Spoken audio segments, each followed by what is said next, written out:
in Colombia, or I guess in the States, moved to Colombia, and then just Yeah. kept doing rentals until you got to Brazil? Do you have rentals in Brazil, Well, or do you just live there? I do. I just have one. It's also where we live part-time, so we rent it out while we're not there. But I've focused mainly in the US. I started on this project in Colombia about 3 years ago. Interest rates were higher in the US, prices were higher. It's just harder to find better returns. And so that opportunity came up and kind of jumped on that. But along the way, I started a podcast years ago, about, I guess, 6 years ago, called Short-Term Rental Riches. I still do it every Tuesday. They're basically short solo episodes. I was talking about my portfolio and how I was operating it, kind of quick, actionable advice. And a lot of people were reaching out on the podcast saying, hey, can you help with my property? Because I was managing everything virtually, with my team and help on the ground. Hey guys, welcome to another episode of Once Upon a B&B. This is Maha. And this is Ian. And we have a special guest with us today via Zoom, Tim. Welcome to the podcast. How are you? I'm doing great. Thanks for having me. Nice to be here. So you're down in Orlando right now, but you live in Brazil, you were telling me. That is correct. Yeah. Traveled around quite a bit, but my wife's Brazilian. So last 4 or so years, we've been spending most of the time down there. What part of Brazil? The southern part, near a city called Florianopolis. Oh, yeah. My friends go there every year to party. Like, that's Really? like their destination. Yeah, we're like 45 minutes north of that in a city called Balneário Camboriú, which is also a very You've got cool the city. accent But down pat. yeah, I get a lot of practice at home. How's your Portuguese? Yeah, it's great. We speak Portuguese pretty much the whole time Oh, great. at home. So, Okay. yeah.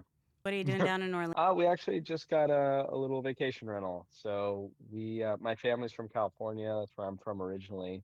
And we're sort of looking for like a middle ground place that's easier to get to and that we also would like being at. So yeah, we just closed on this place a couple weeks ago. We're going to be furnishing it and staying here probably a couple months a year and then just renting it out while we're not here. Orlando's a great place for vacation rental. Yeah, it's certainly one where I don't expect them to start regulating it and saying that safe bet in those terms. But definitely a competitive market. It'll be interesting to see how it goes. There's literally thousands of identical short-term rentals. So with the screened-in swimming pool, they all look exactly the same. Exactly, yeah.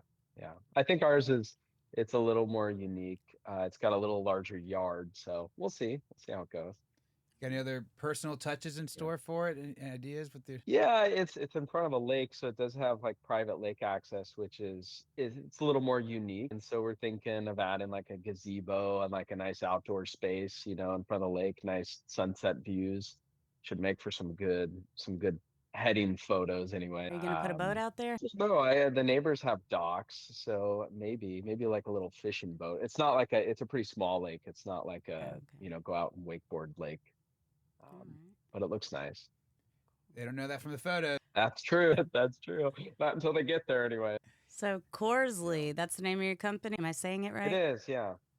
That's correct, yeah. What do you guys do? Yeah, sure.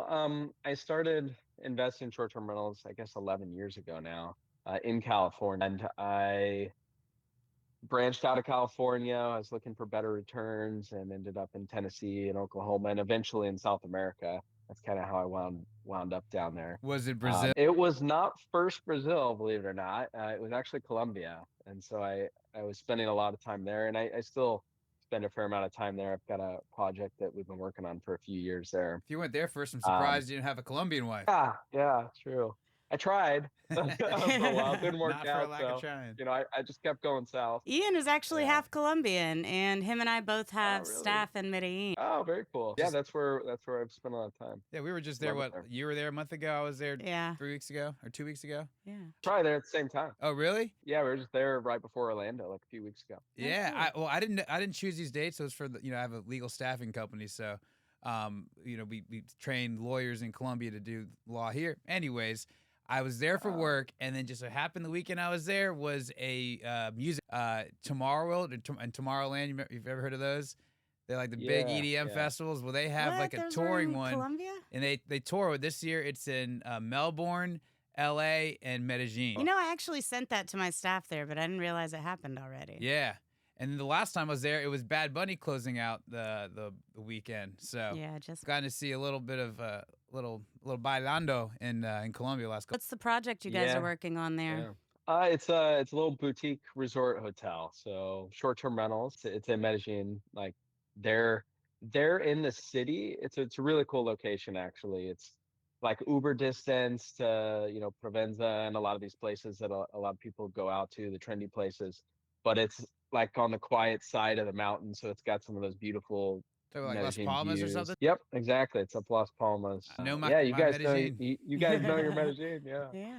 nice. Yeah, that's a beautiful So area. That's where like that's where the bachelor party was. Yeah. Oh, we had some nice, amazing villas for his bachelorette party in Medellin. We had like two next to nice. each other, Yeah, the girls' villa and the guys' villa. That's a whole nother episode of Once Upon a B&B, but let's get back to yours. So you started yeah, out in Colombia, or I guess in the States, moved to Colombia, and then just yeah. kept doing rentals until you got to Brazil. Do you have rentals in Brazil Well, or do you just live there? I do. I just have one. It's also where we live part time, so we rent it out while we're not there. But I've focused mainly in the U.S. I started on this project in Colombia about 3 years ago. Interest rates were higher in the US, prices were higher. It's just harder to find better returns. And so that opportunity came up and kind of jumped on that. But along the way, I started a podcast years ago, about, I guess, 6 years ago, called Short Term Rental Riches. I still do it every Tuesday. They're basically short solo episodes. I was talking about my portfolio and how I was operating it, kind of quick, actionable advice. And a lot of people were reaching out on the podcast saying, "Hey, can you help with my property?" Because I was managing everything virtually, with my team and help Mhm. on the ground. And so we started doing that, and a few years ago, and that's where Corzly was born out of. And the idea of Corzly is that we're this core operating center on the back end of our partners' short-term rentals, helping pull the right levers, market in the right spots, do the guest communication, the revenue management, essentially the whole core operation of a short-term rental, which we know really well because we were doing it with my portfolio, and now I have a partner. And so yeah, that's where it was born out of, and now we manage properties in like over 40 cities, and it's been quite a journey. How many properties do you guys manage? 40.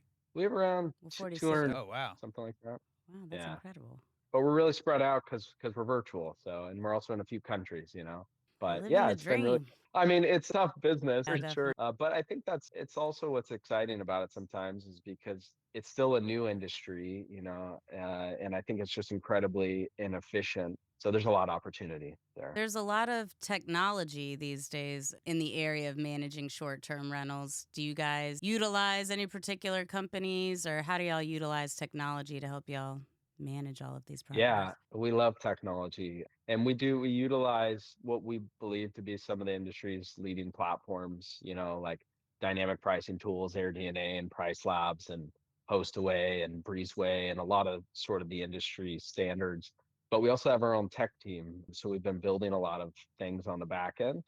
We've been using a lot of AI, which is really exciting. We built some really amazing stuff just to help with daily operations. And that's sort of our mission. Like we see one person managing literally 1,000 units with on the ground teams, but having agents and AI assist the whole way. So we're about 60 something percent automated with our whole portfolio right now. Wow. How many people you have managing the 280 or whatever it was, 200 something? Our team is a little over 30 people, but we partner with our owners on the ground contacts. So there's a lot more housekeepers out there and maintenance, which we don't hire those people. AI can't do that yet, clean the houses and do the maintenance. Yeah, not yet. We'll see how things go. I've seen those robots out there like washing dishes. I think that's got a ways to go.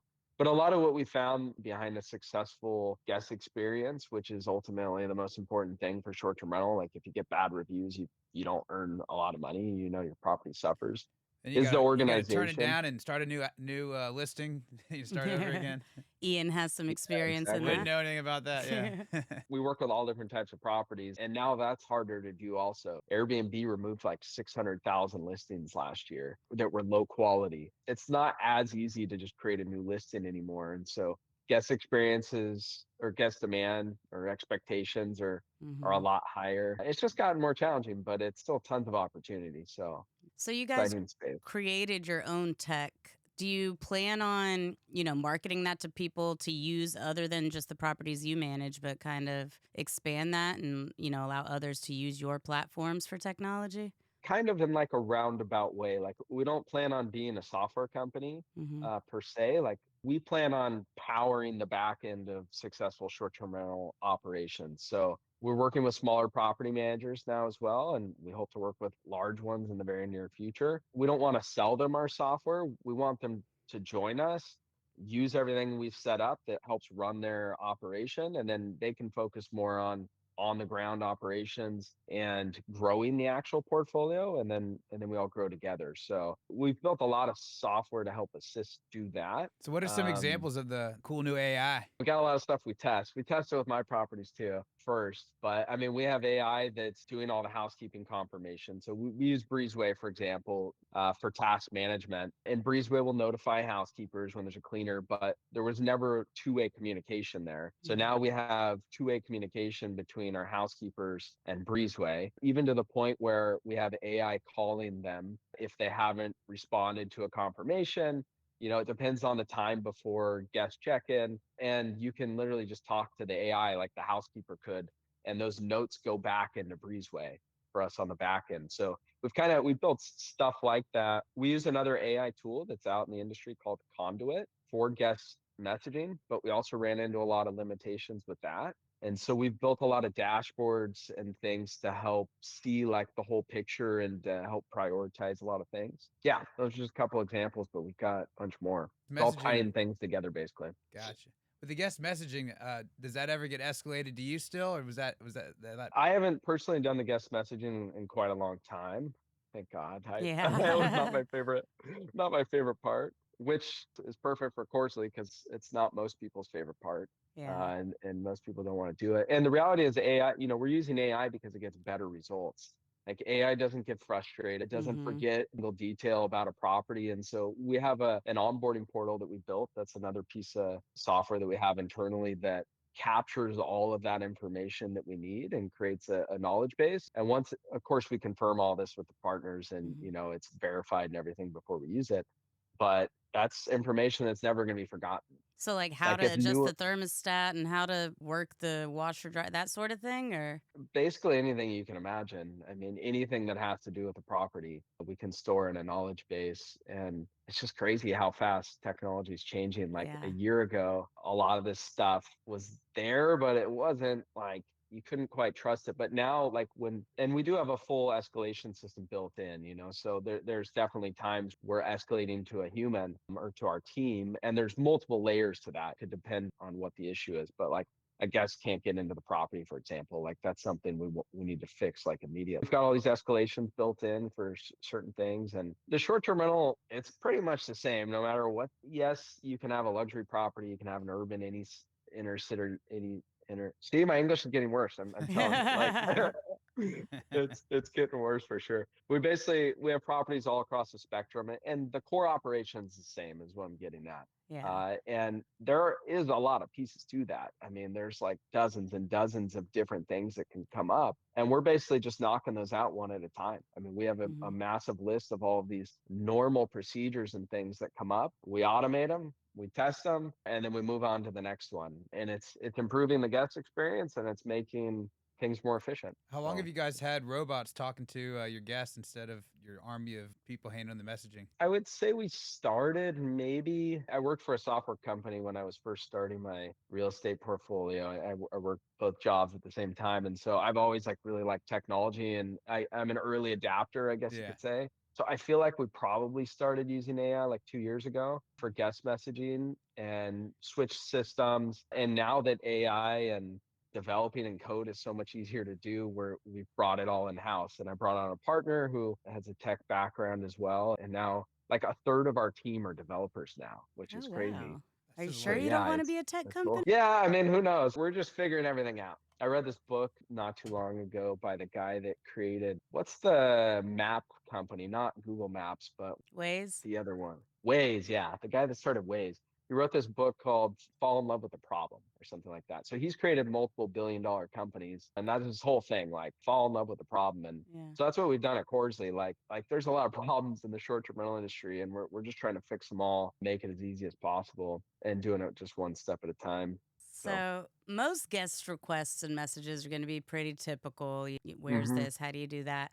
But have you had anything that's just completely stumped the AI? It's so out there that AI could have never predicted it, or just generally any completely insane requests or messages from guests? That would be really interesting to go back to our team and find out. I'm sure there are, I'm Yeah, sure there have been I'm sure there have been some crazy ones. I know like in real life that we've had some really crazy stuff happen, really? for sure. What's the craziest? Uh Do tell. Yeah. oh man. Well, let's see. Obviously, naked people, that's like an easy one. There's always naked people. Yeah, that's always an Or easy some one. girl actually naked on top of a unicorn in this common area, but like a life-size unicorn. It's like an inflatable Um, life-size unicorn. yeah, something like that. Some like party stuff like that we've had Uh-huh. happen. I think we had one time where we had a wanted felon that stayed in one of my properties How'd you find out that he was on a wanted felon? well, we get everyone's IDs, especially if it's not a Airbnb listing, and so we've learned a lot of things along the way too. Some of these Hmm. stories are from were good learning lessons.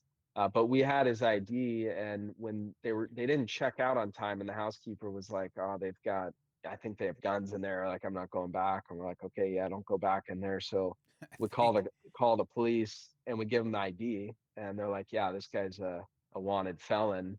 Wow. And we told them they had guns, and they're like, "We're not going in there." And we're the like, What? cops. "What do you mean you're not going in? Like, what do Who's you want us going to in do?" then, if not you? Yeah, I that's literally how it ended. I mean, we talked to the police, and Wait, this what was what a this PD is a is pop. this? What police department is this? This is in Memphis, in Tennessee. Oh. You'd think they'd be used to Um, guns. Right. I seriously couldn't believe it. And it caused a huge scene because this was some properties above a commercial restaurant, and they closed the restaurant down, like the news went Oh out. my gosh. And it was just like a massive scene. Luckily, the guy left in the middle of the night, like the following night. I Once it mean, died down. he snuck out at night, and there weren't like police hanging around or anything, but that was definitely. This is like a news story that was on like channel whatever news, Memphis Live type of thing. Yeah, they had news there. What I mean, like restaurant the was it? word. I was just driving through Memphis. I was like looking up best Oh, places really? to stop by, looking for some authentic. Yeah, it's a great restaurant. It's called South of Beale. It's on Main Street, South Main Street, like right next to Beale Street. Actually, they moved locations. I haven't been there in a couple years. This was a while ago, Gotcha. but it was a really good restaurant. Do you still visit your Um, properties routinely, or are there some you haven't seen in years? well, I haven't been to Memphis in like a couple of Well, I guess you years, have which is where I have 200 a something. lot. There's no way you could see them Yeah, all. they're not all my properties, but the ones that I do have, I have a good team that helps me on the ground, and Hmm. they see them. Yeah, I haven't been to Memphis in a while. Oklahoma, I haven't been to a while. I'm from California, so I usually visit there a couple times a year, and I still have property there, so I see those ones. Yeah. What part of Cali? Which those were northern part, Sacramento. Okay. I got to go to Yeah, Sacramento for a wedding for the first time. nice, Beautiful, beautiful nice. city. So, how does your company help smaller short term rental companies compete with these huge corporations that now own most of the vacation rentals in the country? Yeah, good question. So I think luckily for the small operator, those large vacation rental companies are not doing a great job for the most Yeah. part. Their reviews are suffering. Like Picasso went out of business, for example, which was the largest one in the US. Yeah. And I did not notice that, but I guess they're gone. Yeah, Oh, I've seen them. really? Yeah. yeah, they got bought by Casago, which turned it into like a franchise model, and they sold off all the individual management companies. It just happened over this last year. And so that broke up basically the biggest conglomerate. For us, like we're behind the scenes, we're white label. And so all of our partners' properties are under their name. They own them Hmm. and they own their reviews. And one of the big challenges of working with one of those big national managers is that they own your reviews. And if they're not doing a good job and the reviews are going down, then you're going to consistently make less and less money. So a lot of people are leaving those companies. Not with the reviews Like though. That's a major not point. You yeah, work so hard to get not with the reviews. get those reviews in, and then you want to they're raking you for they're doing a bad job now, or they're raking you over the percentage, and then you have to start fresh. It's not necessarily a bad thing. Depends on how bad the reviews actually are. We had Yeah. a partner that joined us maybe a year and a half ago now, and his reviews were suffering a little bit. He needed a lot of help, just listing on the different platforms. And we took the same exact properties, he had the same team, and we did remove quite a few listings and just completely redo them. And he's earning double over what he was. Starting over is not necessarily a bad thing, especially if the trajectory is downwards. Like you can't come back from having bad reviews, you know what I mean? So if it Right. can continue to get worse, like you're kind of at a dead end. One of the main reasons is those big companies had challenges and were getting bad reviews is because they didn't have really good on the ground teams, or they bought a lot of smaller companies, didn't have the good ground operations in place. And so we're a little different with Corzly. Like we work with their existing on the ground team. And a lot Mhm. of times that is smaller and it's much more controlled. And we take off all the back workload so that they can focus on that piece, which combined, is proof that we can get really good reviews and we can help the properties earn more. And for the small operator too, one of the challenges competing is that maybe they didn't have access to all the data, or they didn't have their own revenue manager, or they maybe just didn't have the experience of managing thousands of reservations like a bigger company. Mhm. And so we bring that to the smaller operator too. Like we have had all the experience and we do have access to all the data. And so it's just been it's been a really good combination. You mentioned that the last guy you're talking about, how he needed help getting on all the platforms. So I just think Airbnb, Vrbo, and then or VRBO, I forget which. But VRBO. Yeah. okay, and then and then there's some other ones. So when you say the other platforms, what other ones are you looking at? We definitely want to be on Booking.com. They're technically the largest one in the world in terms of travel agents. They're not the biggest in the US. They're Mhm. gaining a lot of market They're share. huge And then internationally. also, they're huge internationally. Yeah. I use Booking.com most of the time when I'm in South America because it's just like I like their app, and I use Airbnb a lot too. But Yeah. so we definitely recommend Booking.com. And that one I think has intimidated a lot of people in the past. Like you do hear a lot of horror stories from Booking.com. I think the felon that stayed in our property was a Booking.com. Oh, I forgot the best part. He left us a 1-star review, Oh my which is like, gosh. Called the they, cops they on still me. get Fucking yeah, narc. yeah, and you can't do anything about it. So that's one of the downsides of Booking.com. It's like, reviews there, it's there. The reality is that everyone's on Airbnb because it's the easiest to go on Airbnb, and they've offered the most protection, which means there's more opportunity on the platforms where maybe not as many people are, but still a lot of people are booking. I think Google's going to make more of a presence in the market. We go on Google Vacation Rentals, There's a website. Google Vacation Um, Rentals? Or are you saying you yeah. Google the term vacation rentals and then they come No, up? there's actually a Google Vacation Rental map pin. So you can be on Really? Google Maps and show up. They've had hotels for a long time, but they also have vacation rentals now. So it's a filter in there. I was noticing a bunch of those. I was looking for a place by El Estadio to see Bad Bunny, and so I'm not like Oh, in yeah. Poblado where you're all your or Laureles where all your rentals are. And I was Uh, noticing the options. I'm like looking for like boutique hotels, what I'm assuming I'm going to be staying at, and it was all a bunch of like Airbnbs you could tell. But they were on yeah. Booking.com, and then they were also on. I mean, they're also on Google because I was just in Google Maps, like Yeah. looking at all my options, and there they were, these little tiny little spots. I did not know that. Exactly. Yeah. The nice thing with Booking.com is that you do have to have a direct booking website set up, and Google's going to pass the guest over to your direct booking platform, which means they don't currently charge a commission. Yeah. So you can be on there, you get more visibility, and then you also earn more for that reservation because you're not paying a commission. So Do you have to actively put your property on there or does Google just find them through other booking platforms? no, you do have to actively put them on there, and they only currently work with certain property management software companies. So if you're not using a PMS program, you can't just put your property on Google.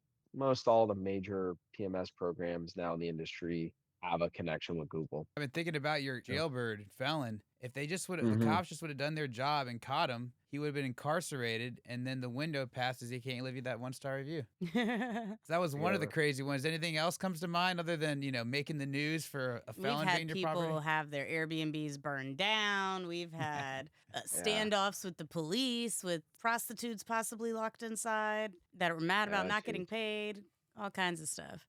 We had someone try to commit suicide one Oh my time. gosh. How'd that Yeah, get to I know you? Tried mine and are kind of failed? gruesome. How'd that get kicked up to the property management company? What did AI do about that? This was before AI, and I was on vacation in Europe, and my manager called me, and she started with like, "Don't freak out," or something like that. It was one of those messages where you instantly freak out when Yeah. they're like, "Don't worry about what I'm about to say." And this person had tried to cut their wrist, and they sort of like stumbled out front of the property. Fortunately, they're alive today. They got Yeah. ambulance came, but they were basically there in front of the property, like bleeding, and then the neighbor called. And before they got to the front of the property, they'd gone through the property, so there's like just Blood blood everywhere. everywhere, Oh, and wow. all that had to be cleaned up. But yeah, fortunately, an ambulance came and took care of that. How many stars did Um, they leave you? yeah, go back and check. Gave me a new Should be lease a on five life. star. They made it. Right. Now it makes me curious about like go back and what were they messaging? You know, like what are you in town for to end Oh it my all? gosh. I Oh, never I'm thought just about that, but that might be the new thing. Instead of people going to a hotel to do that, which people often do, now they want to be a little more comfortable getting Airbnb. Yeah, you know, think about hotels yeah, is like, can you cook in there? You know, I mean, how you gonna make your last meal? Dark. Right, we are yeah. obviously darker than you are. Sorry. Yeah, I mean, I guess it's just the reality, though, right? I mean, there's like millions and millions of people staying in short-term rentals every year, and Hmm. there's just lots of crazy stuff happen. I mean, you guys hear all kinds of crazy stories. Have you ever seen But any of your rentals show up like in a TV show or online or something, like where something was filmed there? no, fortunately, aside from Felon on Valentine's Yeah. Day, Oh, it was Valentine's Day too? it was Valentine's Day, which is a huge hit for a restaurant. Like they Right. had closed. That's an easy way to get out of missing making resis on Valentine's Day. To like, Like, I did reserve this place, but they yeah. shut down. Yeah, where are the police are there? It's not open. Yeah, Airbnb guest, Booking.com guest. I have a manager that helps manage all the housekeepers now. We've worked together for like 10 years, like since the very beginning, basically. So I'm sure she could go on for like days with all the horror stories. I mean, at a certain point, I'm like, Hillary, don't tell me what's I don't going want to on at these know. properties. I don't want to know. Yeah. Like, Yeah, I'd imagine I'm that's not why these are there to be older able to fix it. stories. At this point, you hopefully got a little bit of a buffer where you're not having to deal with the craziness. But Yeah, you have one pretty exactly. big success story for one of your clients, right? I think his name was John.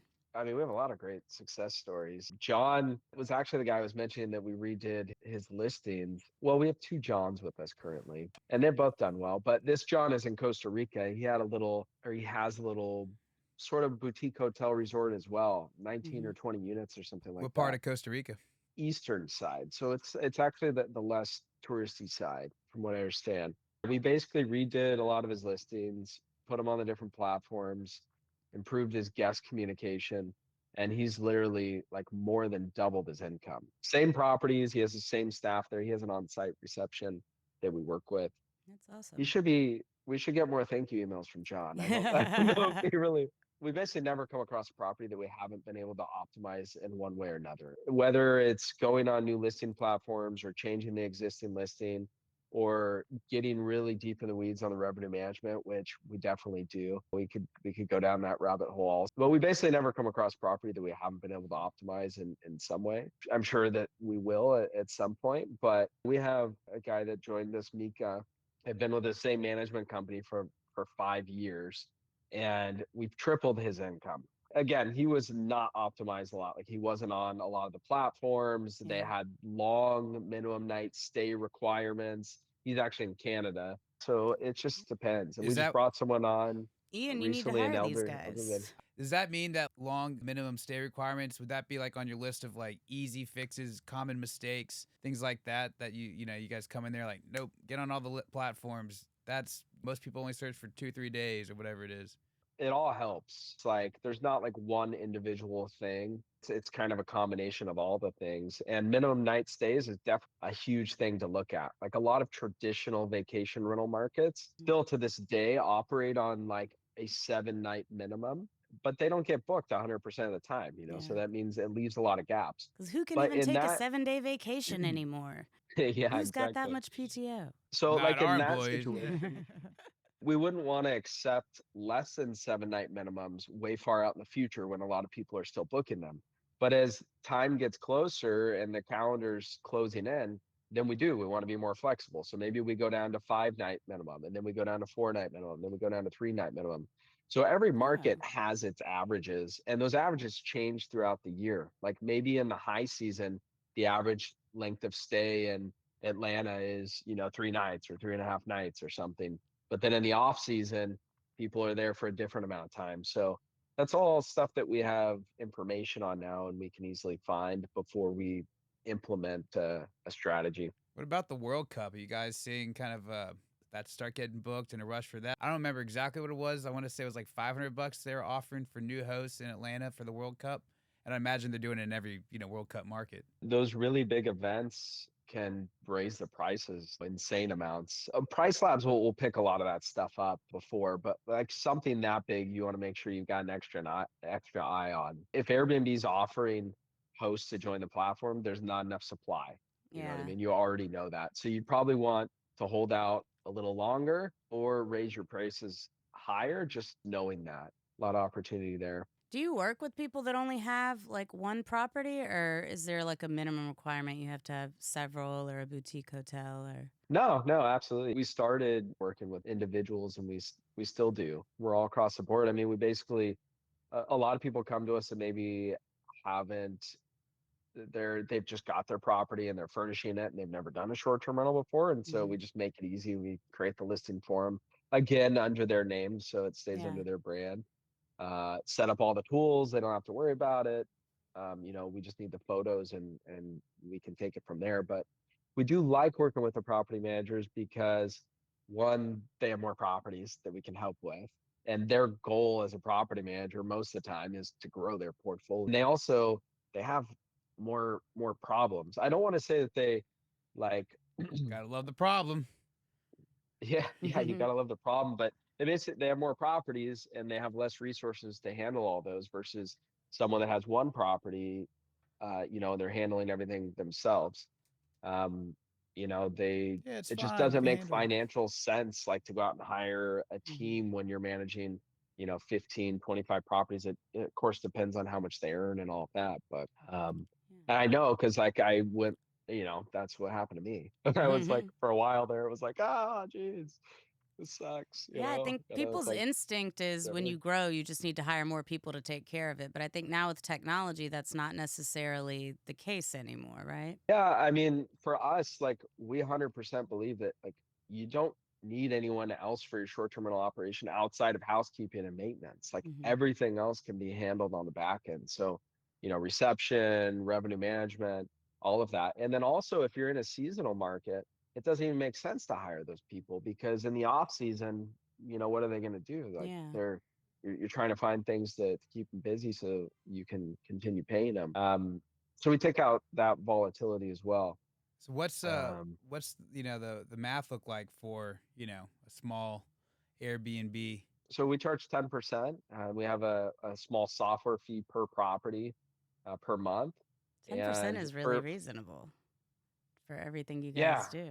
Our goal, of course, is to raise the income of the property, and so hopefully we're raising the income and taking away all the work, and so it doesn't actually cost you anything.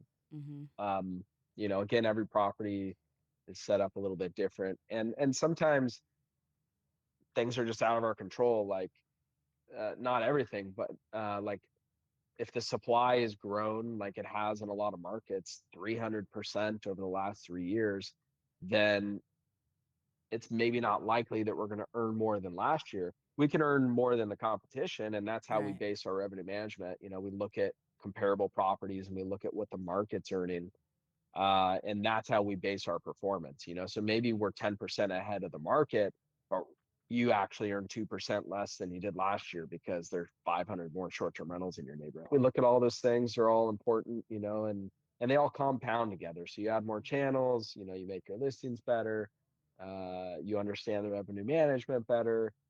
All those things compound to help you earn more. And then the only piece that's left is making sure you do a good job cleaning, and we set the right expectations for the guest. Yeah, Maha's right. I I had my Airbnb, which I kept for a long time. I'm like, well, I got this podcast. I need some personal stories for it. And by the way, I got to go in that happened recently. I'll tell it. We won't have time today, but next episode. But then I had to just flush it and start again because Airbnb fucked me. Shocker. And then and so my wife's been managing it, which has been nice because I got to pass it on to her. But she's about to start residency and she's pregnant, so she's like, I'm not going to be doing this much longer. And so, it's about high time. You need Corzly to take over. We need some AI powered by Corzly to, handle all these fucking client messages. Yeah. Which it's a funny thing you said too about like not getting frustrated because that's the part. Like I think Shafi's probably not great at that. No, she's actually really good at that. Really? And if you read our current reviews, they're just praising Shafi really as a hostess. Okay. But That's so and in perfect. fact, she brings up the fact that our one bad review is Was from you? was me being like, "Listen, lady." You know? Tell us about your very Sure. first Airbnb property or your very first short-term rental property. Bring it back to how it all Yeah, started. okay. Yeah. So it was in Sacramento, where I'm from originally, and I had started investing there in long-term rentals. I had this property downtown in like a midtown area. I was looking to move into. I was renovating the property. I was currently living in the suburbs, and I had been staying in a lot of short-term rentals, traveling. I've always loved traveling. That's kind of how I discovered Colombia and South America and all the other places. But I remember talking. I had a buddy living with me at the time. We were having a beer. This was like way back in the heydays. I was like, I'm gonna put this property. I was already gonna furnish it because I was thinking about moving in there. And I was remodeling it. I'm like, I'm gonna put this property on Airbnb. It was part of a fourplex. I'm like, if it does well, I'm gonna put all the other three on there. I'm like, imagine that. Like this building could make like 20 grand a month. We're like, yeah, that would be amazing. Uh, and yeah, I still have that property today. Like it did really well, and I added the other three, and then from there, I just started focusing on properties that I thought fit well as a short-term rental, but also had a good backup plan as a long-term rental, which is kind of where I started with my real estate career. And so a lot of my properties are in midtown sort of urban areas that could work well as a long-term rental. And so that's what I focused on. And then I just converted them over to short-term rentals Do back you here own all today. of your properties or any of them, or do you have any rental arbitrage? I have 10 units that are rental arbitrage. Actually, the Valentine's horror story Uh-huh. was a rental arbitrage property that worked out really well. The owner of the restaurant at the time, yeah, he's since put someone else in there, basically remodeled this whole building to put his restaurant in there. And then he had these 10 apartments above. And he's like, I'm not an apartment guy. And I already had quite a few properties in the area. And so we met up and worked out a good deal. It's a 7-year lease. I think I'm on like year 6 of that or something. Are we Oh, wow. renewing? And I would love to. Yeah, it's done really well. Things have gotten more competitive, but it's still doing well. It's in a really good area. Like it wouldn't make sense to purchase that property for the price that someone would want. The That's what I lease was gonna arbitrage ask. model Why worked lease out for really well. 7 years versus buy? But I guess it's the Yeah. price. Yeah, the sales price would be too much, and also Mhm. has a commercial property on the bottom, which I Got it. You'd wouldn't, have to buy the whole you thing. know. Now I'm the Yeah. software and the restaurant business. Well, actually, the property that we're doing in Medellin, we have a license for a restaurant. It's a really cool resort. Like architects done a great job. My partner, fortunately, already has a restaurant outside of Medellin, and he's like all excited about restaurants. I'm like, I don't know how to manage a restaurant. Like, Yeah. I don't plan on figuring it out either. So I'll handle the accommodations and you handle the restaurant. But it'll be a really cool space. Let Love us getting know it when it's launched. ready. Me and Ian will definitely go check it Yeah, out. Yeah, I stay at a different, awesome. depending on sometimes I go with a big group and sometimes I go every quarter and sometimes I'll just go like me and my wife or something like that and we'll just need a hotel there all the time. And Las Palmas is a great area. Yeah. Yeah. It's a great foodie area. They're adding all kinds of restaurants up there, and we're just a few minutes from those. So I think it's a really good location. Well, we don't want to keep you too Yeah. long, Tim. Well, I Been got with us one more about. question for you. Okay. You Yeah, said you like to go for it. travel. And that was one of your Yeah. passions. Any non-Airbnb host, but crazy travel stories, fun travel stories you want to share? Well, I got deported from Panama Oh once my upon a gosh. time. Yeah, lay that one Uh, on us. That's hilarious. it actually is more of a shock up front than the real story leads out to be. But I was basically in Panama. I had taken a bus there. This is way back in the day from Costa Rica. I spent a couple weeks in Panama and I went to go home to the US. I was living in the US at that time. And I got to the airport and they took my passport and they're like, you're here illegally. I'm like, what do you mean I'm here illegally? I basically, when I came over on the bus, I never got my passport stamped. Oh my Like gosh. that was it. But it turned into such a fiasco to actually leave Panama. They're like, you need to go to immigration. Oh, and today's Friday. They're not open till Monday. So, just hang out until Monday when they open. I'm like, great. Oh, they let you were free for the weekend. Yeah, that was the ironic thing. They're like, you're here illegally, but, Go on good about luck. your business. Yeah. So I went there to the immigration and they're like, yeah, just go back to the border and get a stamp. I'm like, that's like 7 hours away, Oh my and I'm like, I'm not. gosh. And so I went to the US embassy and then it started getting scary because they're like, sorry, we can't help you. Like you're here illegal. I'm like, I'm an What? American. they're like, go back to the Panamanian immigration.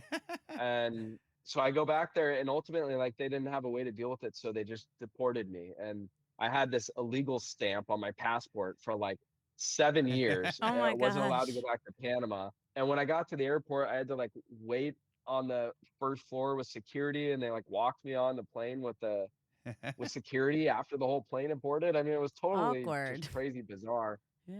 Are you still not Um, allowed back in Panama, or are you good now? no, I am. It's been more than 7 years, and it was a little inconvenient because I was traveling a lot to South America, and there's a lot of Yeah. connections in Panama Copa's City. Yeah. hub there. I ultimately like had to work with a lawyer to get it removed, but every time I went to a different country and they opened my passport and it said Guess illegal this all. from Panama, it was always like they'd be flipping through and then they'd be like, what is this about? You Oh know? my gosh. But I had an expired passport I accidentally brought to Colombia, and this time I flew through Panama City. And so I had an expired passport. I show the airport here. They didn't care. They didn't notice it was expired? Nope. Get through Panama. No one says anything. And then when I land in Colombia, I'm in immigration. They're like, and they all of a sudden they're like, Interpol. I'm like, Interpol? Was this born identity? You know, that's the only time I've ever heard that in real life. And they were like, yeah, that's expired. And they kept me in custody till like the next morning. They popped me on a flight ultimately back to Miami. I had to fly, get my passport in Atlanta, and then come tail I between can't my believe legs. you made it through 2 immigration My checkpoints. wife says that's a major privilege, accomplishment. Because they've bitched at Yeah. me for mine being like 6 months away from expiring before. I kind of wish they bitched at me in the Yeah, airport so I could right. just, it took me like 2 days to get to Yeah. Colombia that time. yeah, crazy. Fun times. Well, we'd love to have you and Fun your, times, and yeah. was it Heather? My wife? No, I meant maybe I made that name up, but when you're talking about your property manager, the lady who's been with you from the beginning, it gets Yeah, I so- think Oh, you made Hillary. that name up. Hillary. Yeah. It was an H name. I was close. Well, maybe we have you Yeah. and Hillary back on in the future to hear another couple more Crazy stories. For sure. Well, yeah, thanks for having me on. How do Been people chatting. get in touch with Corzly? What's your website, or what's the best way to connect with you guys? So they can go to Corzly.com, Corzly.com. And then I also have my podcast, Short Term Rental Riches. It's on all the outlets and YouTube. Mhm. And we've got a bunch of free ebooks and things on there as well. So either way. Okay, cool. Well, if you had like a little saying to leave us with, What's your takeaway? yeah, what would it be? Fall in love with the problem. There you go. There we go. See, you didn't need any prep for that. Right. Awesome. Well, thanks a lot. Thanks, Tim. Yeah, Ian will great meeting you definitely be in guys, and- touch Yeah, about this property. I'm serious. Yeah. Yeah. You guys have my email. You make me want to buy another Airbnb now. This sounds awesome. Yeah, that's our goal. Yeah, All feel right. free to shoot me an email. I'd love to chat more. Will do. All right, Okay. guys. Well, this has been another Have a good evening. episode of Once Upon a B&B. This is Maha. I am Ian, and that was Tim. Thanks, Tim. Take care. I don't know why I Take care. expected Tim to be like, this is Tim. Hey guys, it's Maha This is Ian. from Once Upon a B&B. We want to hear your best Airbnb and travel stories. You ever think to myself, man, I should be on Once Upon a B&B. Now's your chance, because if your story is picked as a finalist, then you'll get your own episode, and the winner wins $1,000. How do you apply? You got to DM us. Slide into our DM. Or email us. So send us a video of yourself telling the story. Don't leave out any of the juicy details. What do we do best? Clip reviews. So we're going to do a whole episode going over the submissions. And then the fans are going to help us pick the finalists. Winner gets $1,000. Not sure how we're going to do it exactly, but we're going to take the submissions and then choose finalists, which are going to get your own episode. And then the winner, $1,000? $1,000.